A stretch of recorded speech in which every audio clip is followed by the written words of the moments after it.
Welcome students, I am Rohan Mondal, your mathematics teacher. তো আগের ভিডিওটায় আমরা কোয়াড্রেটিক কনগ্রুয়েন্স এর দুটো থিওরাম পড়েছিলাম, ডেফিনেশন পড়েছিলাম আর দুটো থিওরাম পড়েছিলাম। এই ভিডিওটায় আমরা প্রবলেম শিখবো, মানে কিছু অঙ্ক সলভ করবো কী করে সেটা দেখবো। আগেটা সব থিওরাম পড়েছিলাম, তো দুটো থিওরাম যে দুটো পেয়েছিলাম, যে দুটো আমার এখানে সলভ করতে লাগবে প্রবলেম সলিউশনে, সে দুটো আমি এখানটা লিখে রেখেছি।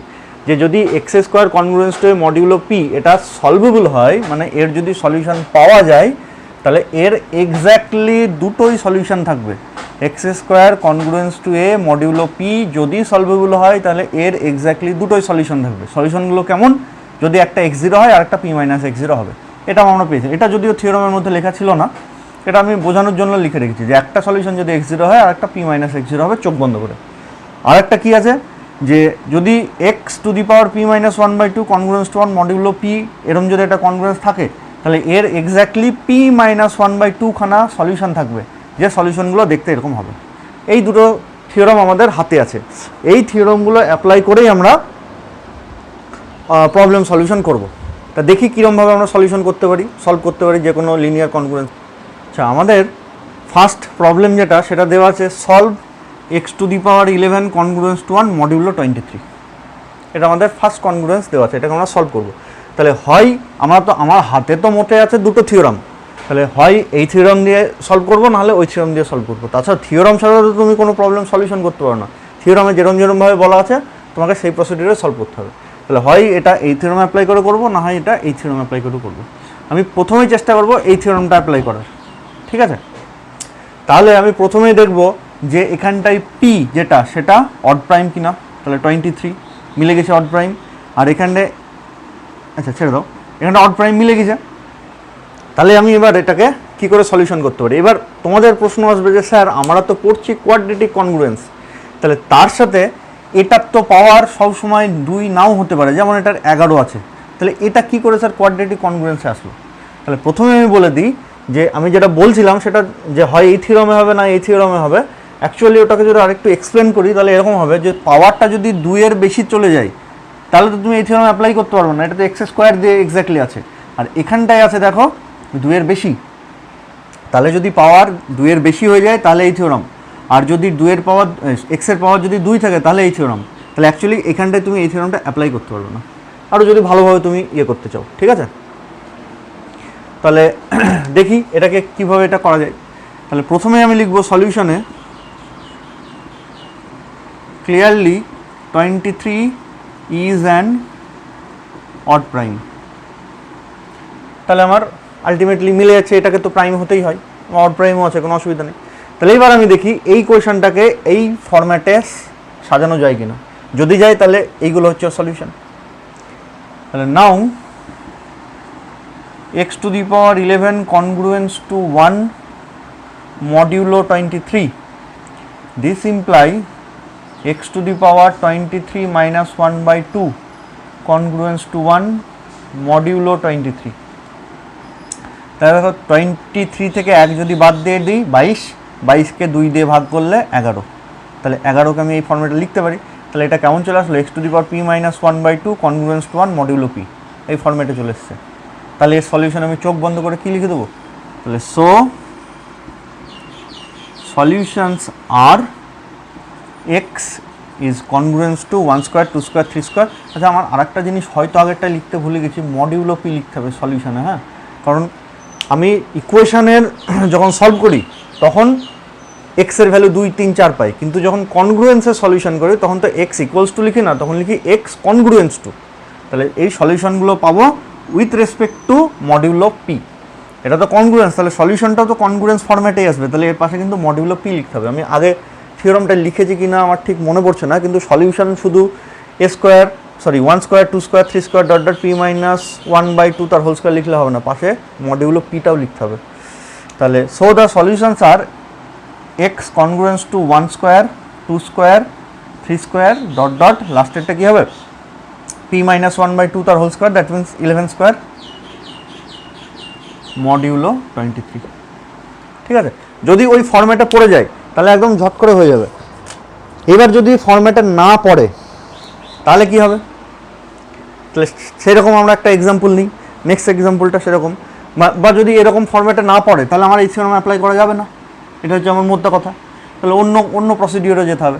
এবার আমি দেখি যে এটা তো গেল পাওয়ার 2-এর বেশি হয়ে গেলে কি হয়।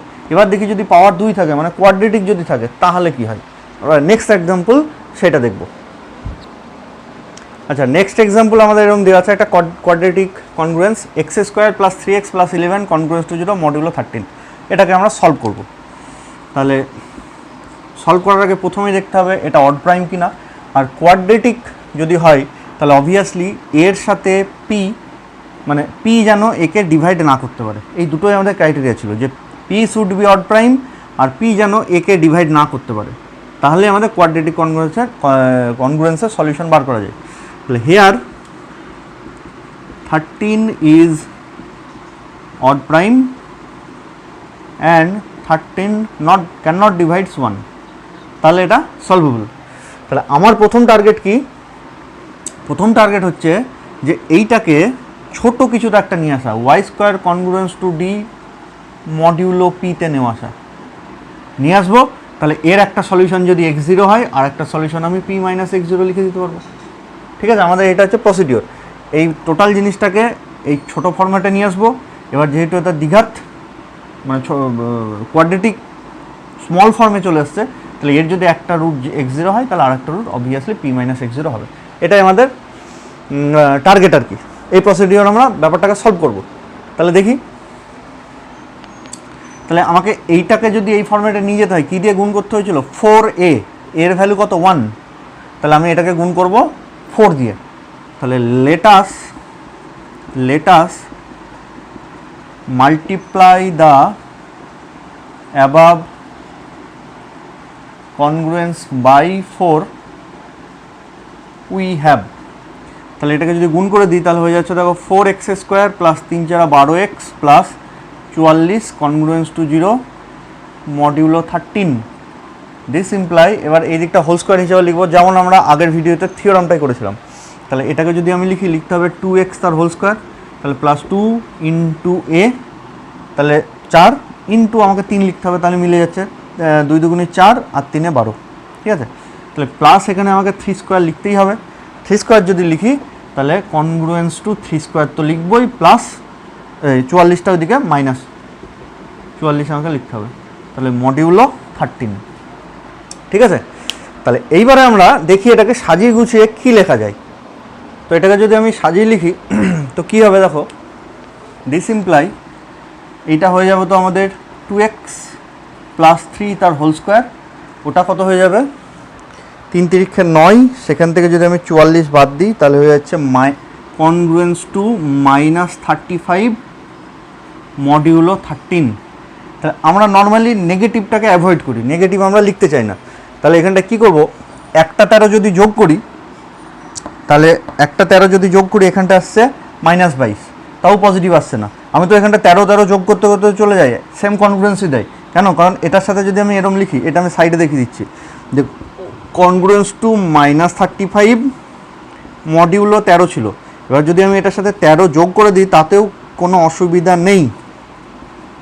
কেন? কারণ 13 দিয়ে ভাগ করলে এটা রিমাইন্ডার তো 0ই থাকবে, তাহলে তো আলটিমেটলি -35 থাকছে। তাহলে এটাও যা এটাও তাই, কিন্তু এটা তবুও আমাদের নেগেটিভ চলে আসছে -22 চলে আসছে মডিউলো 13। তাহলে আমি আবার একবার যোগ করি, তাহলে আবার একবার যদি যোগ করি তাহলেও চলে আসছে আমাদের -9, তাও পজিটিভ আসছে না। তার সাথে যদি আমি 13 যোগ করি তাহলে 4। This is congruence to 4 modulo 13। তা তোমরা মাঝের এই লাইনটাকে নাও দেখাতে পারো, এটা আমি জাস্ট তোমাদের বোঝানোর জন্য দিলাম। কী করব, 13 যোগ করতে করতে যাবো যতক্ষণ না এখানটায় পজিটিভ কিছু আসে, এবং 13 যোগ করলে অসুবিধা নেই, কারণ -13 মডিউলো 13 যা, এর সাথে 13 যদি যোগ করে দিই তাহলে -22 মডিউলো 13 তাই। কেন? কারণ এখানটা যদি আমি 13 যোগ করি এর তো রিমাইন্ডার 0 আসবে, তাহলে এর জন্য পরের লাইন এখানটা 0, তাহলে এটাও যা এটাও তাই, ওরকম করে এসছে। তাহলে আলটিমেটলি আমাদের আসলো কি, this imply y² is congruence to 4 modulo 13। তাহলে যে গোটা কোয়াড্রেটিক ইকুয়েশন ছিল সেই কোয়াড্রেটিক ইকুয়েশনটাকে আমি y² is congruence to 4 modulo 13-এ কনভার্ট করে ফেলেছি। তাহলে এবার এটা আমাদের কি প্রসিডিওর, কি সিস্টেম আসলো, এই সিস্টেমে চলে আসলো। তাহলে আমি এবার এর যদি একটা রুট কোনো রকমে বার করতে পারি, সেটাকে x0 ধরবো, তাহলে আরেকটা রুট কী হবে, p মাইনাস x0 মানে 13 মাইনাস রুট ওই রুটটা। তাহলে দেখি সেরকম কিছু করা যায় কিনা। তাহলে আমাদের আলটিমেটলি এরকম এসছে যে y square congruence to 4 modulo 13, y square congruence to 4 modulo 13। এখান থেকে দেখো চোখ বন্ধ করে তুমি y ভ্যালু 2 নিতে পারো। কেন? কারণ এখানটায় 2 মানে হচ্ছে 4 হয়ে গেল, তাহলে 4 মাইনাস 4 ডিভিজিবল বাই 13 অবভিয়াসলি হয়, কারণ 4 থেকে 4 যদি বাদ দিই 0 হয়ে যায়, সেটা 13 দিয়ে বিভাজ্য। তাহলে আমি চোখ বন্ধ করে একটা y এর ভ্যালু 2 নিয়ে নিতে পারি। তাহলে হেয়ার y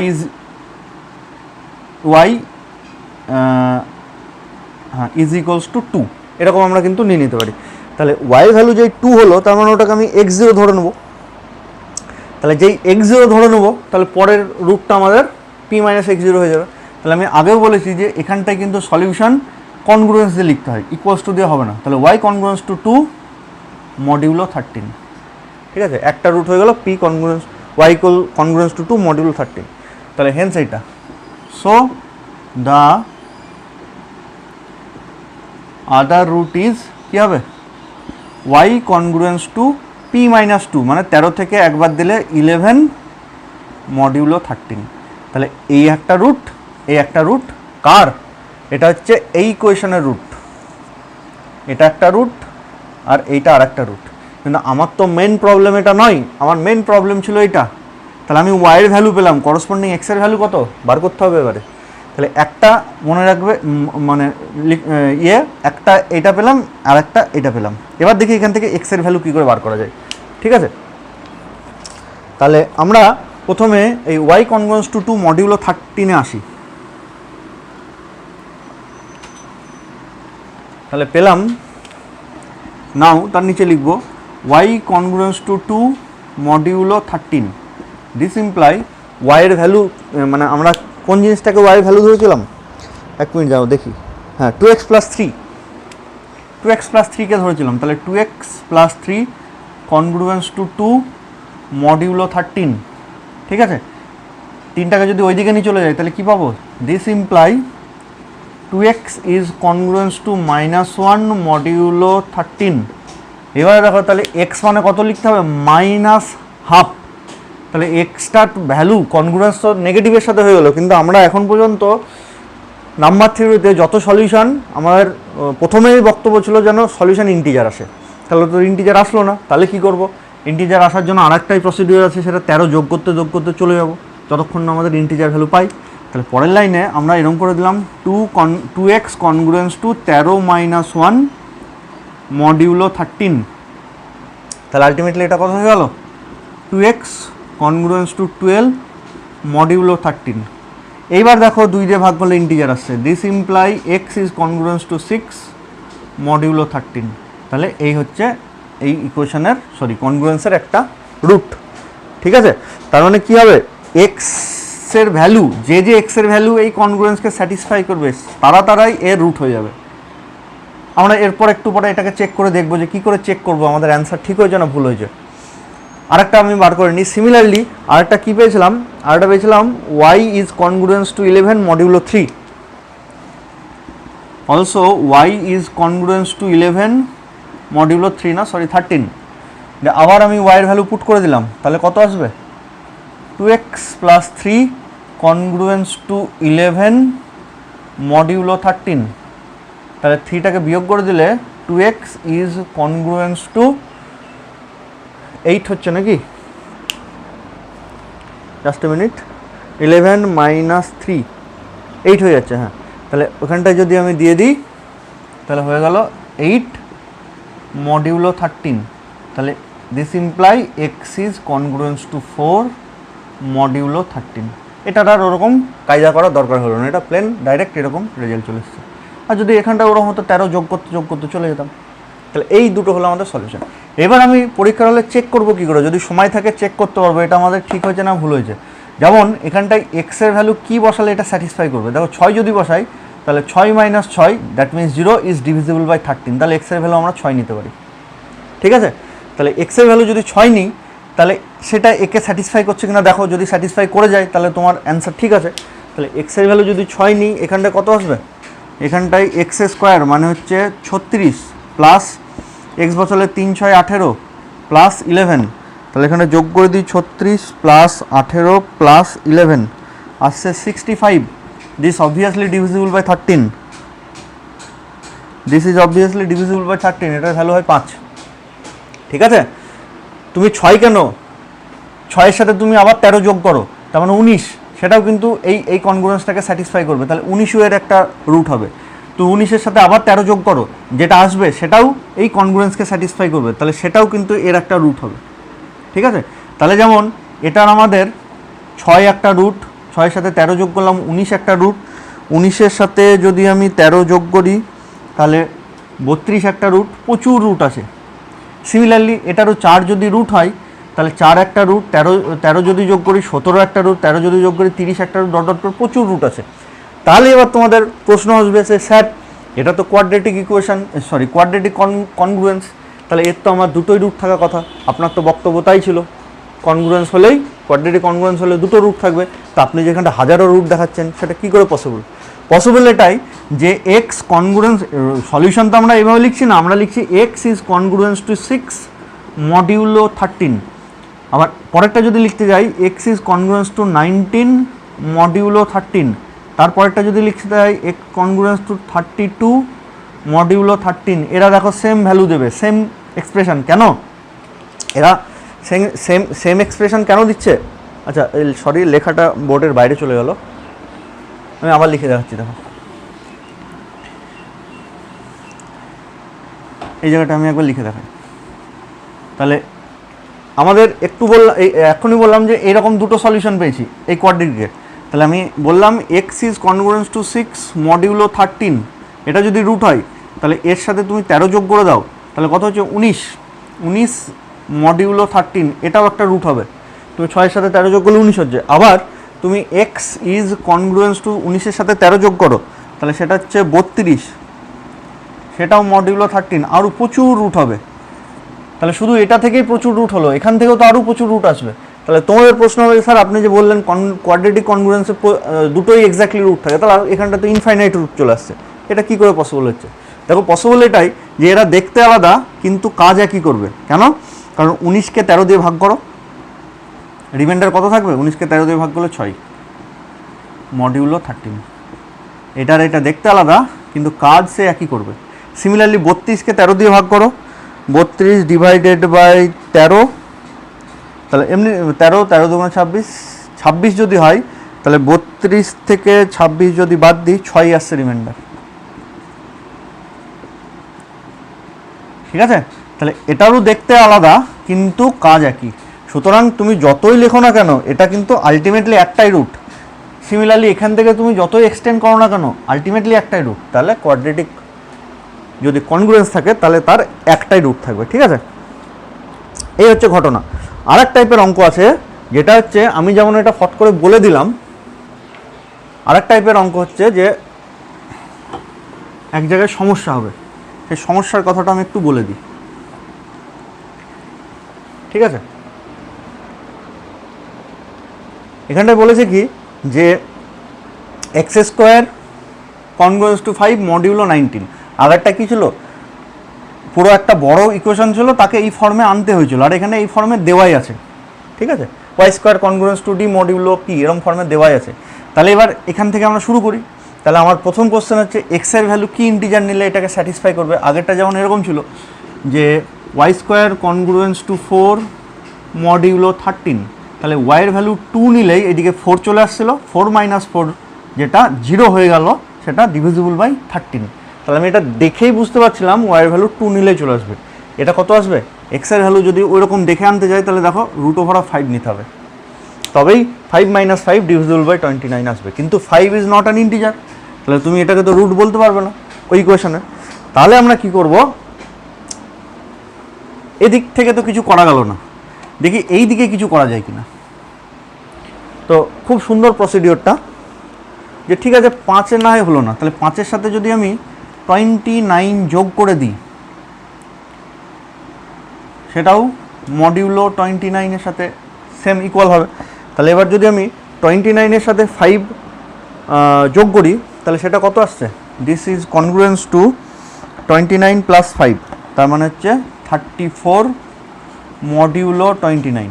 তাহলে 34 আসলো, এখানটাই এক্সের ভ্যালু কত নিলে তার স্কোয়ার 34 আসবে, √34, সেটাও ইন্টিজার হলো না। তাহলে এর সাথে আমি কী করবো, আবার 29 যোগ করব। তাহলে আবার যদি 29 যোগ করি তাহলে হচ্ছে 63। এটাও যদি আমি আসতে যাই তাহলে এক্সকে নিতে হবে √63, ইন্টিজার আসছে না। তাহলে আবার 63 এর সাথে আমরা যোগ করব 29, তাহলে হচ্ছে 92 মডিউলো 29। 92ও কিন্তু আমাদের ইন্টিজার আসছে না, তাহলে আবার 92 এর সাথে 29 যোগ করব। 92 এর সাথে 29 যদি যোগ করি 121 মডিউলো 29। 121 আনতে গেলে দেখো এখানটায় এক্সের ভ্যালু √121, তার মানে 11 নিলেই হয়ে যাবে এক্সের ভ্যালু, বুঝা গেছে? তাহলে এইবার এখান থেকে এটার আমরা সলিউশনটা নেব। আগে যেটা ডাইরেক্ট চলে এসেছিলো y² = 4, তাহলে y মানে 2, এটাই কিন্তু আসছে না ইন্টিজার ফর্মে, সেই জন্য এখানটায় এক্সের ভ্যালু আমরা নিয়ে নেবো, মানে ওরকম একটু কায়দা করে এক্সের ভ্যালু ইন্টিজার ফর্মে আনবো। তাহলে এখান থেকে আমরা লিখবো so x is congruence to 11 modulo 29। ঠিক আছে, একটা পেয়ে গেলাম x0, তাহলে আর একটা কী পাবো, so the other solution is x is congruence to 29 minus 11 p minus x0। তাহলে 29 থেকে যদি আমি 11 বাদ দিই তাহলে পড়ে থাকছে 18 মডিউলো 29। এই দুটো হয়ে গেল আমাদের সলিউশন। আমার তো ওখানটা ওয়াই নেই যে আবার ওয়াইয়ের ভ্যালু পুট করে এক্সের ভ্যালু বার করতে হবে, ওরকম তো ব্যাপার নেই। তাহলে ডাইরেক্ট এই দুটোই হয়ে গেল আমাদের সলিউশন। আরেকটা আমি অঙ্ক করে দিই, ছোট শর্টে বলে দিই, এই দুটোই প্রসিডিওর, এক ইন্টিজার আসবে না ইন্টিজার আসবে না। আর একটা প্রবলেম হচ্ছে যে সলভ করতে বলেছে এরকম, যে solve the congruence 3x² plus 5x plus 9 congruence to 0 modulo 11।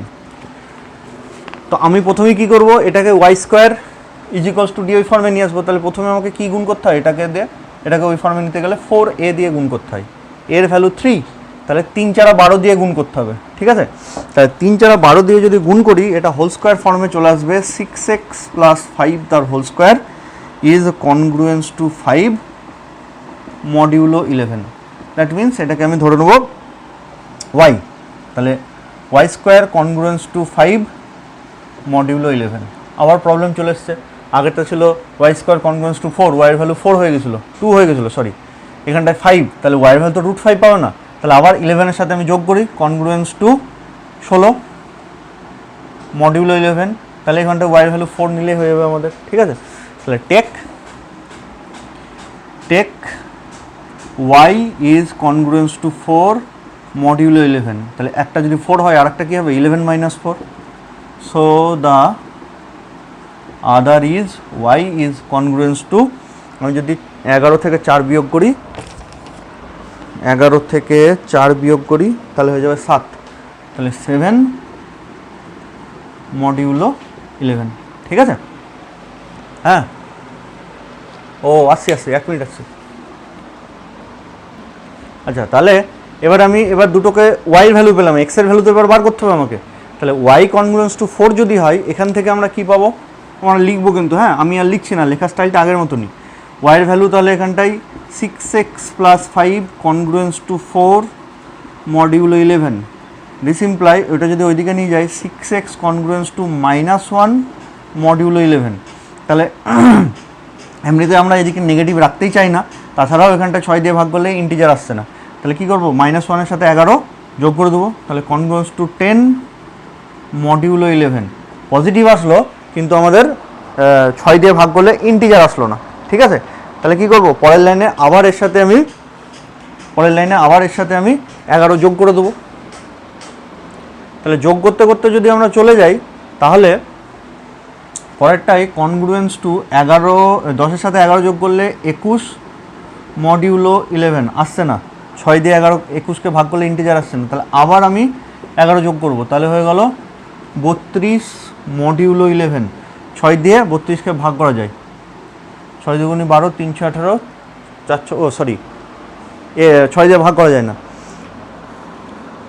32 divided by 6 ভাগ করা যায় না। তাহলে আবার আমি 32 সাথে 11 যোগ করব, পাশাপাশি বা নিচে নিচে লিখতে লিখতে যাবো। হ্যাঁ, এর পরের লাইন এইটা, 32-এর সাথে যদি আমি 11 যোগ করি তাহলে হয়ে গেল 43 মডিউলো 11, তাহলে হয়ে গেল 6 6 36, 6 7 42, আবার হলো না। তাহলে আবার যদি যোগ করি +11 তাহলে হচ্ছে 54 মডিউলো 11, তাহলে 6 6 36, 6 7 42, 6 48, 6 9 54, তাহলে ভাগ করলে এবার এক্সের ভ্যালু 9 চলে আসছে। তাহলে this imply x is congruence to 9 modulo 11। Clear? তাহলে ওই একটা থেকে আমরা পেলাম x is congruence to 9 modulo 11। Similarly আর একটা যেটা আছে, এখান থেকে আমরা ক্যালকুলেশন করলে এক্সের ভ্যালু 4 পাবো, মানে x is congruence to 4 modulo 11। তাহলে এই দুটো হয়ে গেল আমাদের সলিউশন। আর এই আমাদের অ্যান্সার ঠিক হয়েছে কিনা কী করে বুঝবো? এক্সের একটা সার্টেন ভ্যালু নিয়ে নেবো, সিম্পল ভ্যালু, এক্সের ভ্যালু 9 নেবো এখানটায়, এখানে এক্সের ভ্যালু 4 নেবো, তাহলে এক্সের ভ্যালু 4 পুট করে এখানে দেখবো স্যাটিসফাই করছে কিনা। যেমন যদি আমি 9 নিই, এখানটায় 9-এর ভ্যালু পুট করে দিই, তাহলে এখানটা কত হবে? 3 × 9 স্কোয়ার, এখানটা হবে +5 × 9 +9, এটাকে যদি আমি গুণ করি 9 9 81 × 3, আচ্ছা প্লাস 5 9 45 +9, এখানটা আসছে 297, এটাকে 11 দিয়ে ভাগ করা যায় কিনা দেখব, ডিভাইডেড বাই 11, এটা রেজাল্ট আসছে 27। তার মানে আমার এই অ্যান্সারটা ঠিক আছে, এই কনগ্রুয়েন্সটার সলিউশন ঠিকই আছে, যেহেতু স্যাটিসফাই করে যাচ্ছে এই কনগ্রুয়েন্সটাকে। সিমিলারলি এটাকেও তুমি পরীক্ষা হলে চেক করে নিতে পারো। ঠিক আছে, এই হচ্ছে আমাদের লিনিয়ার কনগ্রুয়েন্সের থিওরাম আর ব্যাপার স্যাপার। নেক্সট দিন আমরা পড়বো অয়েলার্স ক্রাইটেরিয়া।